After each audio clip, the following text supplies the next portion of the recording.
आज हम इतिहास के पन्नों से एक ऐसी हैरान कर देने वाली कहानी जानने जा रहे हैं। एक ऐसे राष्ट्र की कहानी जो मानो इतिहास से पूरी तरह मिटा दिया गया। एक ऐसी कौम जिसके बारे में कहा जाता है कि उसका नाम सुनकर ही रूह कांप जाती थी। और यही वो सवाल है जो सदियों से लोगों को परेशान करता रहा है। इतनी जबरदस्त ताकत, इतना बड़ा साम्राज्य, आखिर उसका हुआ क्या? वो लोग कहां चले गए? उनकी पहचान कह सकते हैं कि इसी एक लाइन में छिपी है। इन्हें अमालिक के नाम से जाना जाता था और कहा जाता है कि उनका खौफ ऐसा था कि जिन्नात जैसी अदृश्य शक्तियां भी उनके सामने आने से डरती थीं। तो चलिए अब इस विश्लेषण में आगे बढ़ते हैं और इस हैरतअंगेज सभ्यता के राज से पर्दा उठाते हैं। जरा कल्पना करके देखिए, एक ऐसी कौम जो पहाड़ों को खिलौनों की तरह तराशकर अपने महल बना लेती थी, जिनके शहर ऐसे थे कि उनकी मीनारें आसमान छूती थीं और जिनकी फौजों के चलने से कहते हैं जमीन में जलजला आ जाता था। ये कोई मामूली ताकत बिल्कुल नहीं थी। लेकिन देखिए, बेपनाह ताकत अक्सर अपने साथ एक अंधेरा लेकर आती है। स्रोत उन्हें जब्बारीन कहता है, मतलब वो लोग जो अपनी शक्ति के नशे में इतने चूर हो गए कि उन्होंने जमीन पर जुल्म और नाइंसाफी फैलाना शुरू कर दिया। ये एक बहुत बड़ा सबक है कि शक्ति अपने आप में अच्छी या बुरी नहीं होती, उसका इस्तेमाल उसे एक पहचान देता है। और यहीं से कहानी में एक बहुत बड़ा मोड़ आता है। ये टकराव सिर्फ दो सेनाओं का नहीं था, बल्कि जमीन की अकड़ और आसमान के हुक्म के बीच का था। अल्लाह की तरफ से हजरत मूसा अलैहिस्सलाम को एक साफ हुक्म मिला।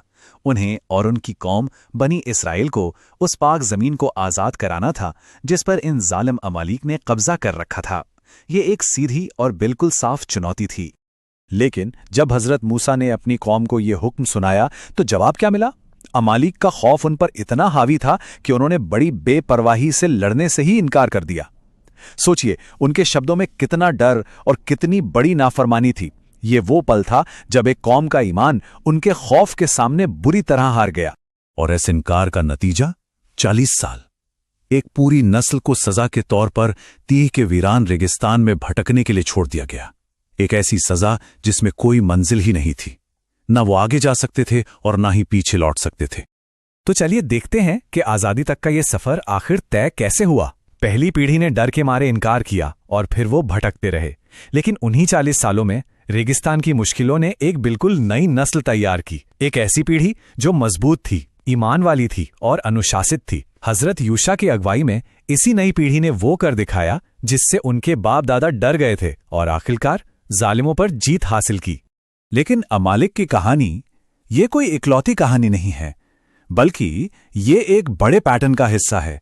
एक ऐसा पैटर्न जो इतिहास में बार बार दोहराया गया है। जरा यहां देखिए, कौम आद अपनी बेमिसाल ताकत के घमंड में एक भयानक आंधी से तबाह हो गई। कौम समूद ने अल्लाह की निशानी का मजाक उड़ाया और एक आसमानी चीख ने उन्हें खत्म कर दिया। कौम लूत ने कुदरत के कानून तोड़े तो उनके शहर उलट दिए गए। और कौम मदियन ने व्यापार में बेईमानी की तो उन्हें जलजले ने पकड़ लिया। हर बार नतीजा एक ही था, नैतिक पतन और उसके बाद विनाश। तो इन सभी कहानियों से हमें आखिर सबक क्या मिलता है?